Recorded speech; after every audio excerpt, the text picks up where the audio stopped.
یہ فوج جس شہروں سے نکل رہی ہے وہاں لوگ ان کی گاڑیوں پہ پتھر برسا رہے ہیں، ان کو گالیاں دے رہے ہیں کہ تم نے افغانستان پر قبضہ کر کے رکھا اور تم امریکنز کی اور غیر ملکیوں کی فوج بن کر ان کا کام کرتے رہے اس ملک کے اندر۔ لہذا اب پبلک کی سپورٹ نہ ہونا ایک فوج کے لیے موت ہوتی ہے۔ پاکستانی اس بات کو خاص طور پہ سمجھ جائیں، یہاں جتنا پروپیگنڈا کیا جاتا ہے، جو کچھ کیا جاتا ہے، کوشش صرف اتنی ہے کہ پاکستان کی فوج کے پیچھے سے پاکستان کی عوام کی سپورٹ نکل جائے۔ جس دن وہ نکل گئی تو آپ نے افغان فوج کا حال دیکھ لیا ہے، جدید ترین ہتھیار، جدید ترین ایئر فورس، جدید ترین ٹریننگ، تعداد میں بھی بہت زیادہ، لڑ ہی نہیں سکے۔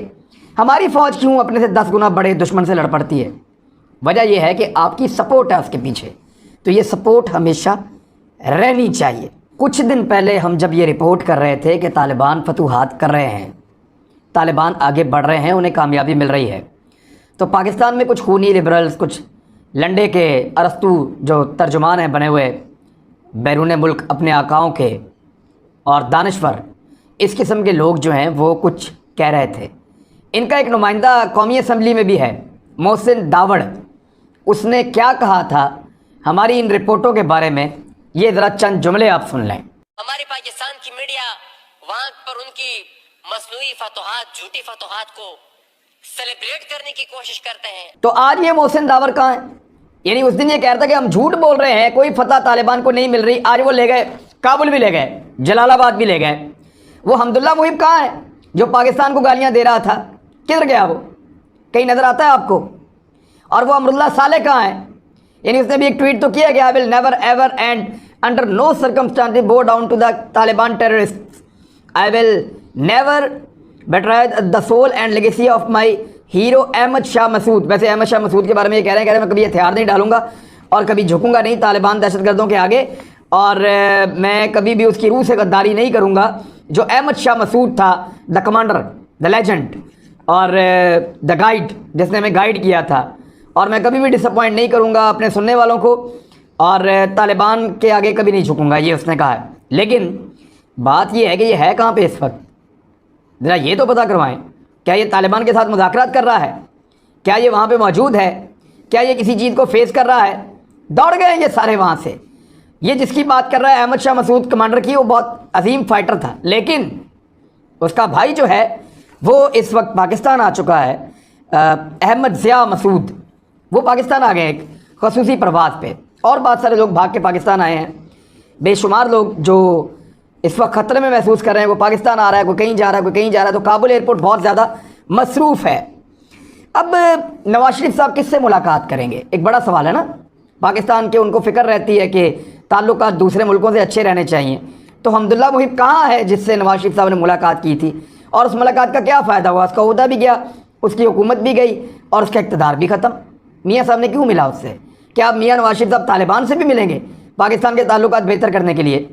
اس سوال کا جواب ہم سنبھال کے رکھیں گے، اس پہ بعد میں بات کریں گے۔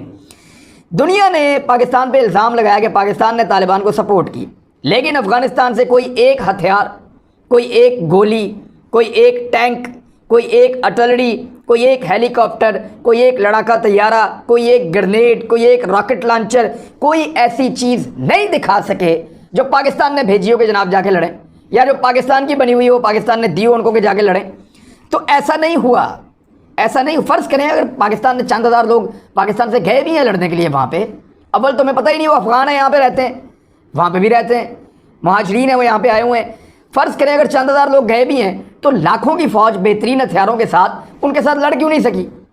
اور پاکستان سے بھیجے ہوئے اگر 2-4 ہزار بندے اتنے طاقتور ہیں تو اس کا مطلب ہے کہ دنیا کو چاہیے کہ وہ پاکستان کو سپر پاور تسلیم کر لے، جس نے اس خطے میں 2 سپر پاوروں کو شکست دی ہے۔ اول تو ہم یہ کہہ نہیں رہے، ہمارا یہ کلیم نہیں ہے، لیکن اگر ہم پہ الزام لگاتے ہیں تو پھر یہ مانیں کہ ہم نے 2 سپر پاوروں کو یہاں پہ افغانستان میں شکست دی ہے اور بغیر زیادہ لڑے۔ اب لوگ افغان فوجیوں کی گاڑیوں کو جو ہے وہ پتھر مار رہے ہیں، طالبان کی گاڑیوں کے اوپر پھول برسا رہے ہیں۔ خونی لبرلز کو جو نیا ٹاسک ملا ہے وہ کیا ہے، ذرا سن لیں آپ، کہ عورتوں اور بچوں کی زندگیاں انتہائی مشکل میں ہیں، اس کو برائے مہربانی سیلیبریٹ نہ کریں، خاموش ہو جائیں۔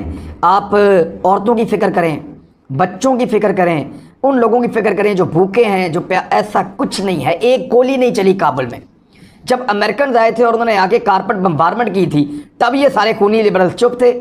جب ڈرون سے حملے ہوتے تھے تب یہ سارے چپ تھے، جب وہاں پہ غیر ملکیوں کی جنگ مسلط تھی اور لوگ بیچارے بے گھر ہو رہے تھے تب یہ سارے چپ تھے، لیکن اب جب طالبان بغیر گولی چلائے فتح کر رہے ہیں علاقوں کو تو یہ چپ نہیں ہیں، اب یہ کہہ رہے ہیں بہت برے حالات ہو گئے۔ بھئی وہاں پہ پبلک ان کو ویلکم کر رہی ہے، ہاں اگر کچھ کرنا ہوگا تو اس کے لیے پاکستان نے قومی سلامتی کونسل کا اجلاس بلایا ہے اور پاکستان نے اپنے جتنے بھی دماغ ہیں ان کو اکٹھا کیا، کل ان کا اجلاس ہوگا۔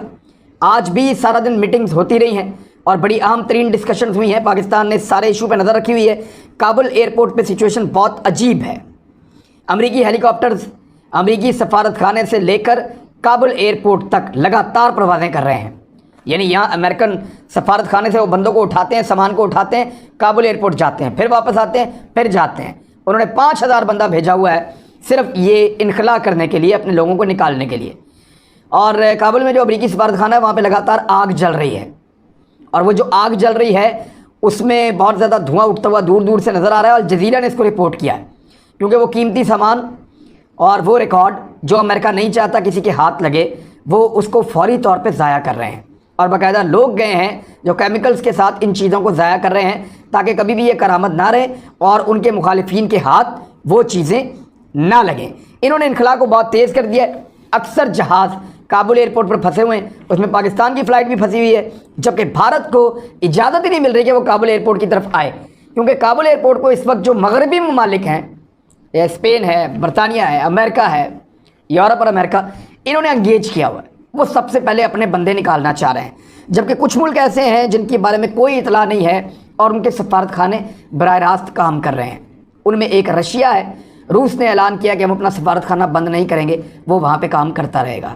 کیسی عجیب بات ہے، یہ طالبان پہلے روسیوں سے لڑے اور ان کو شکست دی، آج وہی روس طالبان کی واپسی پر اپنا سفارت خانہ بند نہیں کر رہا ہے نا عجیب چیز، لیکن ہے۔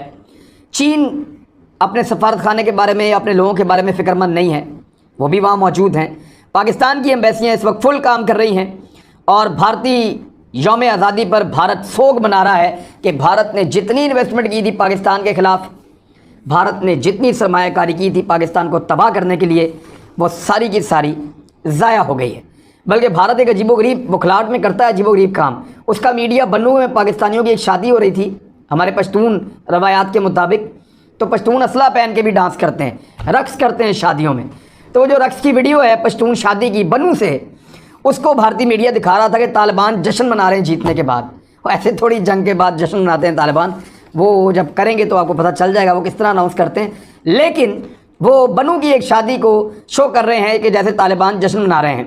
اس وقت جو طالبان کے اہم ترین لوگ ہیں ان کے بارے میں آپ کو بتا دیتا ہوں جو سارے معاملات سنبھال لیں گے۔ نمبر 1 تو ملا عمر کے بعد آپ کو پتہ ہے کہ ملا منصور اختر جو ہیں وہ سربراہ بن گئے تھے 2013 میں۔ 2016 میں امریکہ نے ان کو ڈرون حملے میں جو ہے وہ ہلاک کر دیا، اور ان کی جان جانے کے بعد حیات اللہ اخونزادہ طالبان کے سربراہ بنے ملا اختر منصور اختر کی شہادت کے بعد۔